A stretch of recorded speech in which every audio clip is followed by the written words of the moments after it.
வைராக்கியம் வருது. வைராக்கியம் வருது.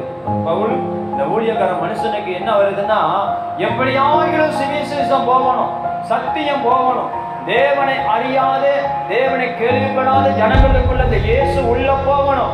வைராக்கியம் கொள்ளுறார். ஆமே, அந்த வைராக்கியத்தை மனசுக்குள்ள உருவாக்கி கொள்ளுகிறார். கர்த்தருடைய வசனம் போகணும், சத்தியம் போகணும், பிரசங்கம் போகணும், தேவனுடைய வார்த்தைகள் போகணும்னு சொல்லி அந்த பட்டணத்து மேல ஒரு வைராக்கியம் கொள்ளுறார். எல்லா மனிதர் இடத்துல என்ன பண்றாரு? உட்காந்து பேசுறாரு.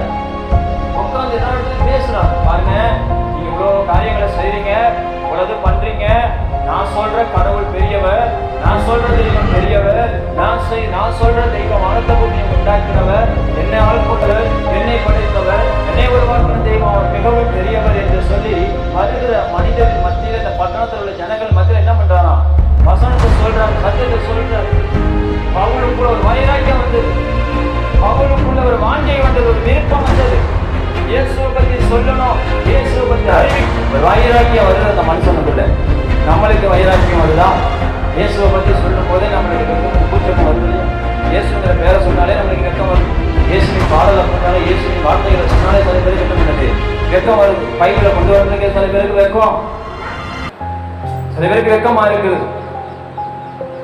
தேவனுக்கு மகிமை உண்டாகட்டும். இயேசுவை சொல்லுவதற்கும் நம்ம எந்த அளவுக்கு வைராக்கியம் கொள்றோம், எந்த அளவுக்கு வைராக்கியம் இருக்கிறோம். தேவனுக்கு மகிமை உண்டாகட்டும். வைராக்கியத்தை நம்ம என்ன நினைக்கிறோம் உலகத்துல? வைராக்கியம் எதிர வைப்போம் நம்ம குடும்ப, சமுதாய, உலக வாழ்க்கையில. என் பிள்ளைக்கு இந்த வருஷத்துல எப்படியாவது ஒரு பொண்ணையோ ஒரு பையனையோ பார்த்து இந்த காரியத்தை முடிச்சிடணும். வைராக்கியம். எப்படியாவது பணத்தை சேமிக்கணும், பணத்தை சேமிச்சு பெரிய ஆள் ஆயிரும்.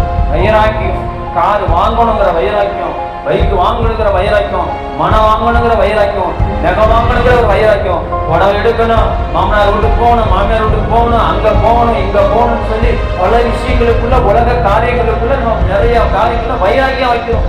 பிள்ளைங்களை எப்படியாவது கலெக்டர் ஆக்கி பார்த்துடணும், பிள்ளைங்களை எப்படியாவது பெரிய ஆளாக்கி பார்த்துடணும்னு சொல்லி வைராக்கியம் கொள்கிறோம். எப்படியாகிலும் வைராக்கியம் பண்றோம். வைராக்கியம் எதெல்லாம் நம்ம மாற்றோம் பாருங்க. வருஷத்துல பெரிய காரியங்களை பண்ணணும், பெரிய விஷயங்களை செய்யணும்னு சொல்லி வைராக்கியம் வருது. நம்ம உலக பிரகாரமா, உலக காரியமா நம்ம வைராக்கியம் வைக்கிறோம். ஆனா தேவனுக்காக வைராக்கியம் வைக்கிறோமா? தேவனுக்காக ஏதாவது நம்ம செய்கிறோமா? இந்த வைராக்கியம் நம்மளுக்குள்ள இருக்கா? கால ஜெபம் பண்ணணுங்கிற ஒரு வைராக்கியம், பைபிளை படிக்கணுங்கிற ஒரு வைராக்கியம், சுவிசேஷம் அறிவிக்கணுங்கிற ஒரு வைராக்கியம், சத்தியத்தின்படி நம்ம வாழணும், சத்தியத்தின்படி நம்ம நடக்கணுங்கிற ஒரு வைராக்கியம் நம்மளுக்குள்ள இருக்கா? ஆமென், அல்லேலூயா. பவுல் வைராக்கியம் கொள்றாரு. ஏன் அந்த பட்டணம் முழுவதும் விக்கிரகங்களால் நிரம்பி இருக்கிறது, அசுத்தங்களால் நிரம்பி இருக்கிறது, இச்சைகளால் நிரம்பி இருக்கிறது. அப்ப நம்மளுக்கு எந்த வைராக்கியம் இருக்கு? இந்த வீடியோ உங்களுக்கு பிடிச்சிருந்தா லைக் பண்ணுங்க, கமெண்ட் பண்ணுங்க, ஷேர் பண்ணுங்க. மறக்காம நம்ம சேனலுக்கு சப்ஸ்கிரைப் பண்ணுங்க. பக்கத்துல உள்ள பெல் பட்டனை கிளிக் பண்ணுங்க.